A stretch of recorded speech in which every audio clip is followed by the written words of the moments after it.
How does this disorder make me feel? Effectively killing myself. You just feel empty. The littlest thing can set me off.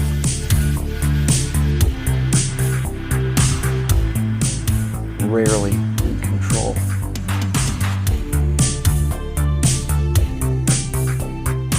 What up, everybody? Welcome to episode 1 of this show I'm gonna make called the DBT Skills Lab that nobody's gonna watch or listen to, and that's fine because it's for me. It's for me to get it out of my system, to purge this toxic emotion and feelings and energy out of me. I just need it out. I need to get it out of there, and this is the best way, I think. And then I get to play with the camera and all the fun stuff. It's interesting. So, you know, there's 2 things I get to do for fun while trying to keep from effectively killing myself, because that's what I want to talk about. This borderline personality disorder, and what I thought once I first started figuring this out, and just how scary it sounds. It sounds very terrifying, because I never really knew what it was. I mean, I thought it was like you got 2 personalities, and one of them is Chris and the other one is not. And Chris gets pushed out, and then the is not is, you know, driving you around, running the show while you're just off or whatever. I don't know. But it's not. Just very touchy on your emotions and the way you love. Like for me, once I love or care about somebody, I really, really do. It fills me up. I'm overfilled with love, and that fuels me to go along with my day and just have a really good day. Just always good. And I didn't see it as a problem that would happen a lot, but I guess it is. I mean, this is where I don't know, because I would always think everything's fine, and I knew that I was kind of triggered or touchy or whatever, and I'd have to, you know, just be extra kind and extra loving towards anybody I was with, because everybody always wanted to get away from me. And that's my biggest fear. The thing that really rules me is my relationships and the people I care about. And if I love somebody, if I'm with my partner or whatever, and I love her, I want to be with her. I want to do everything with her. And I just don't want to mess up. I kind of always pictured it as that movie 50 First Dates with Adam Sandler, where he would you know, have to get Drew Barrymore to fall in love with him every day and just be really romantic and cute. That's kind of how it plays in my head, but I don't know, I probably look like an idiot or a crazy person in real life, but that's what I feel. That's how I try to do it. I try to be extra loving and just always make my person happy. But that doesn't always happen. I mean, that's not life. It never is. And they wouldn't always be happy. And the littlest things, really hurt me. You know, any comment, any little tiny comment, anything I pick up weird in a text, and I do that a lot. I've noticed that through my life. I cannot text well at all. I'll misinterpret, or I'll focus on a word that I'll think has a reoccurring pattern, or just, I don't know. I'll see something and it'll make me think something else, like something bad, like they're cheating, or they don't want me, and like it's just very like scary all the time, like. And I try not to be like overbearing or anything, and even once I'm holding back and like, okay, do what you want, I still am overbearing and just this person that everybody does want to get away from. And I never knew why. I just thought it's because I suck. And I always thought there's just something wrong with me. And I guess that's not the case, but it's the case. I mean, it's nice that there's something I can do to, not be as me as I am, so people like me. But it's just as disappointing, I would say, because I can't change the way like I think or operate or any of that. But this is the most pressing issue right now for me. This borderline personality disorder. For me, it's a lot.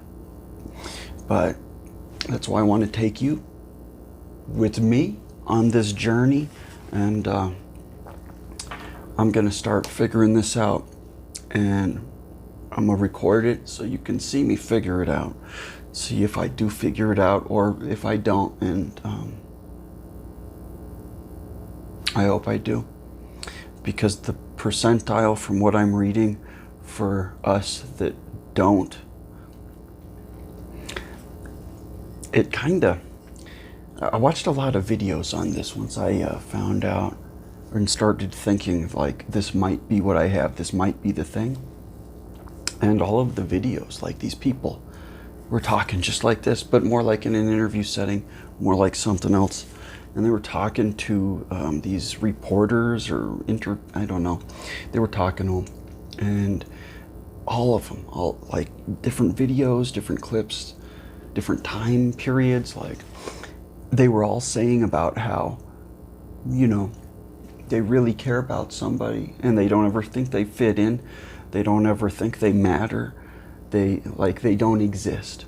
And that's like been a consistent my whole life, is I'm like more afraid of disappointing anybody or not being loved or liked, the way that I love or like, whoever that person is.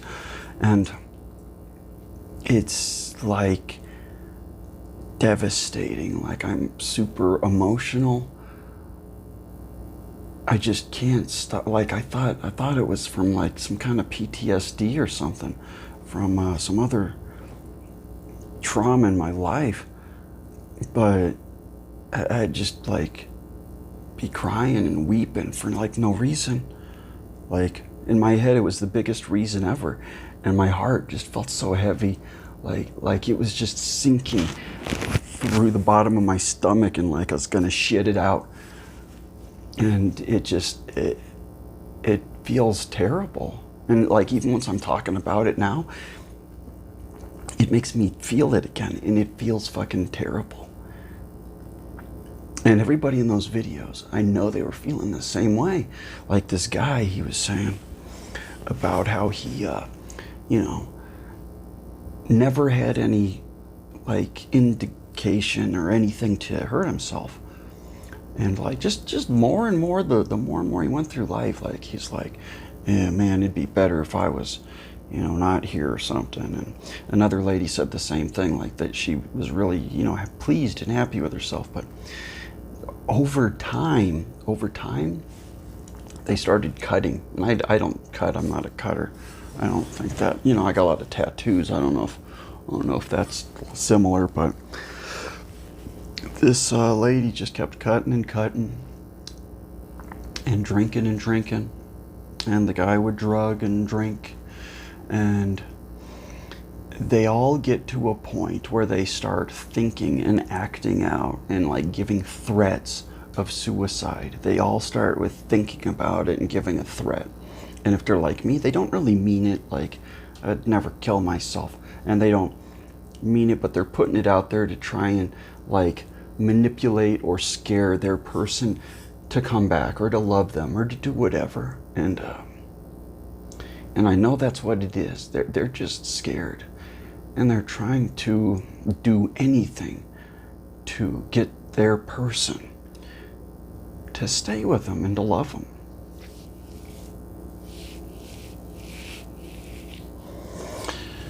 And I see that in myself. And I know that's me. I don't mean to do it. I don't intend that. I don't try to do anything to get like what I want or to keep anybody from doing what they want. But like, I guess I see that I do because of like just how I speak and like my actions or just whatever. I'm just so like constantly worried and constantly scared that I'm doing something to affect my loved one and they're gonna leave me. And that's the scariest thing in the world, is to be alone. And that's stupid. I know that shouldn't be a thing, but it is. It freaks me out. I'd rather, like all of them before, I rather would be gone than be alone. But that's why I'm going to figure this out. I guess there's something we can do called the DBT. And I got the DBT skills book here. It got over 1,000 likes and whatever on Amazon, and it was $15, and it was the most bought thing. And there were so many people in it saying that it saved their life, it saved their marriage, it saved their children, it saved everything. And I'm 39 and just never felt the way I feel today. I don't know. I don't know what to do other than like just drink or just do whatever like I used to, because drinking would always like just mellow me out and I'd be cool. And that's how I got through most of life. And I operated fine and I did everything fine. But without that booze, all of my subconscious issues have been coming up. Like, I wanted to do a year of sobriety, and it's been the fucking worst mistake of my life. Everything that the alcohol, my good old friend alcohol, did to keep me online and mellow and cool, it's all gone. Like, I got off the booze and like, it sucked for like a little bit, like a day or two. It didn't really matter. I don't care. But so much more came up. Like, I couldn't sit still. I was like, zipping around all rambunctious, and I go to the doctor and they said, oh, it's because you're depressed. And they gave me a bunch of antidepressants, and like, I didn't do anything. I didn't feel anything. And I didn't feel depressed at the time. I didn't feel depressed at the time because I was with my crush and the love of my life, and I was just happy. I was happy and having fun. I didn't feel any depression at all. And they're like, oh yeah, you don't seem depressed, all this stuff. And then they're like, you're still like, you messing up at work, messing up at home, just messing up in general. Maybe you got ADHD. And they, started giving me the ADHD stuff. And, I was kind of like, oh, cool. That sounds like fun. It's like, another drug I can do. And like, I'd take it, and it really was disappointing. I mean, it does what it's supposed to do. Like, it really like mellows me out, and like I'll focus on one thing instead of bounce around like I normally do. And that's working, but there's just so much stuff, and I'm just gradually getting like sadder and sadder, more upset. And my girl is the same. She's not happy.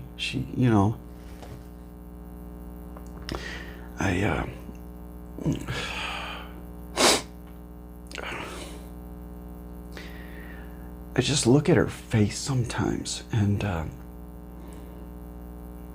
like can tell, I just know she wants nothing to do with me, and like is disgusted by me. And like, I know that in my heart, I feel it.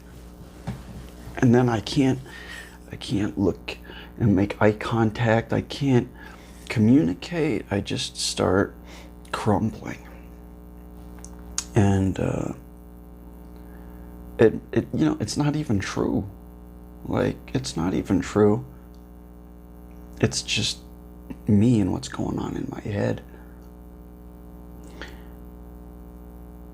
And it's fucked up. And then my thoughts do go to those places.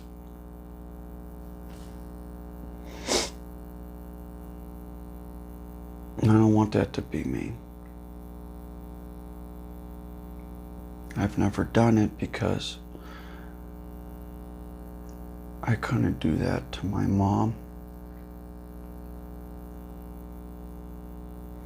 my dad, my brother, his little daughter he's gonna have, my girl,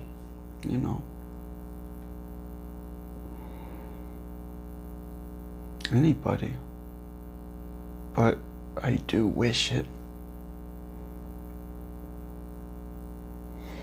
I do wish it. But that's why I'm gonna cut out all this pussy shit. Sorry, I really can't help that. It just comes up and out all the time, no matter what. But yeah, that's what we're gonna do. That's what I want to do. I'm gonna figure this out, with anybody watching or not. I'm gonna do it and record it and hope for the best.